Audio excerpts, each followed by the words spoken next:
வாங்க சாப்பிடலாம்.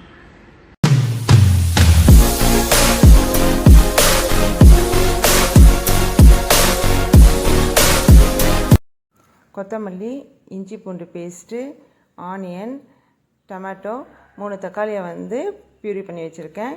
பீக்கங்காயை க்யூப்ஸாக கட் பண்ணி வச்சுருக்கேன். இதை எப்படி பீல் பண்ணி எப்படி கட் பண்ணணுங்கிறத நான் ஷார்ட்ஸ் வீடியோவில் போட்டிருக்கேன், பாருங்கள். எறாவை க்ளீன் பண்ணி வச்சுருக்கேன். வாங்க சமைச்சிருக்கேன் இல்லையா. ஃபஸ்ட்டு சோம்பு போட்டுடலாம். வெங்காயம் போட்டுருவோம். உப்பு போட்டுருவோம். கல்லுப்பு போடுறேன். ஆனியன் கலர் நல்லா செஞ்சு வச்சு இப்போ நம்ம அதில் இஞ்சி பூண்டு பேஸ்ட் போட்டுக்குவோம். 2 தக்காளியை மிக்ஸியில் போட்டு வச்சுக்கோம் இல்லையா, அதையும் போட்டுருவோம்.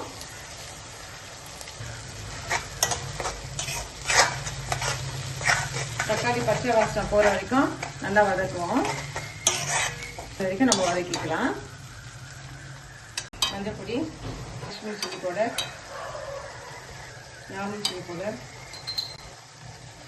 தனியா பவுடர் 2 டேபிள் ஸ்பூன் போடுறேன்.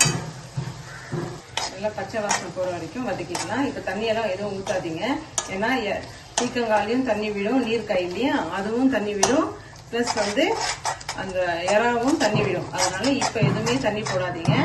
இது நல்லா சுருண்டு வரட்டும். அதுக்கப்புறமா தண்ணி தேவைப்பட்டுச்சுன்னா பார்த்துக்கொள்ளலாம். இந்த ரெசிபியை லாஸ்ட் வரைக்கும் பாருங்கள். இதில் ஒரு ட்விஸ்ட் இருக்குது. எல்லாரும் செய்வாங்க வீட்டில் இந்த ரெசிபியை, ஆனால் நான் செய்கிறதுல ஒரு ட்விஸ்ட் இருக்குது. கடைசி வரைக்கும் பாருங்கள். இப்போ நல்லா எண்ணெய் பிரிஞ்சு வந்துருக்கு பாருங்கள். அந்த ஸ்டேஜில் நம்ம என்ன பண்ணுவோம், நம்ம வெட்டி வச்சிருக்கேன் பீக்கங்காவை போட்டுருவோம்.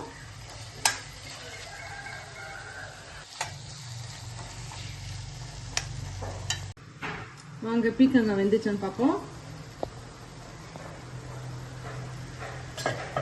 இப்போ நம்ம கழுவி வச்சிருந்த எறாவை போட்டுருவோம். போட்டோம் இல்லையா, எறாவும் நல்லா வெந்து வரட்டும். அதுக்கப்புறம் உப்பு செக் பண்ணிப்போம். தண்ணி விட வைப்போம். அதுக்கப்புறம் நம்ம உப்பு செக் பண்ணிக்கலாம். ஓகே, வாவ், சூப்பராக எண்ணெய் பிரிஞ்சு வந்துருக்கு பாருங்க. இப்போ இதில் கொஞ்சம் கரம் மசாலா போட்டுப்போம்.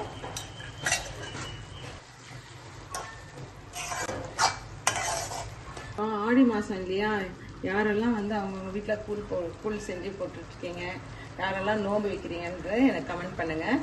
இப்போது நான் சீக்ரெட் இன்க்ரீடியன்ட் சொன்னேன் இல்லையா, இதுதான் அது, தேங்காய் பால். இதில் தேங்காய் பாலை போட்டுடணும். போட்டுட்டு ரொம்ப கொதிக்க விடக்கூடாது. பாருங்கள் கலர், பாருங்கள் எப்படி இருக்குன்ட்டு.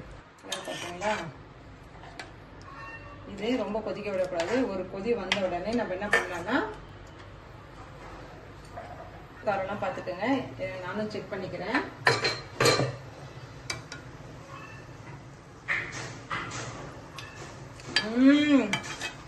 வாவ், அல்டிமேட்டாக இருக்குது, செம்மையாக இருக்குப்பா. அப்புறம் லாஸ்ட்டாக கொஞ்சோண்டு மிளகு பொடி போட்டிருக்கோம்.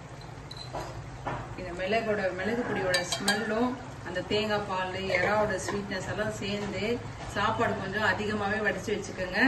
பசங்க முதல் கொண்டு எல்லாருமே அதிகமாக சாப்பிடுவாங்க.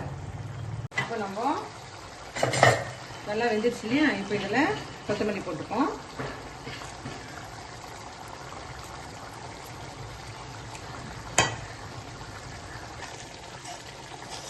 நல்லா வெந்து வந்துச்சு பாருங்க காய் இதெல்லாம். வாங்க இதை நம்ம பரிமாறிடலாம்.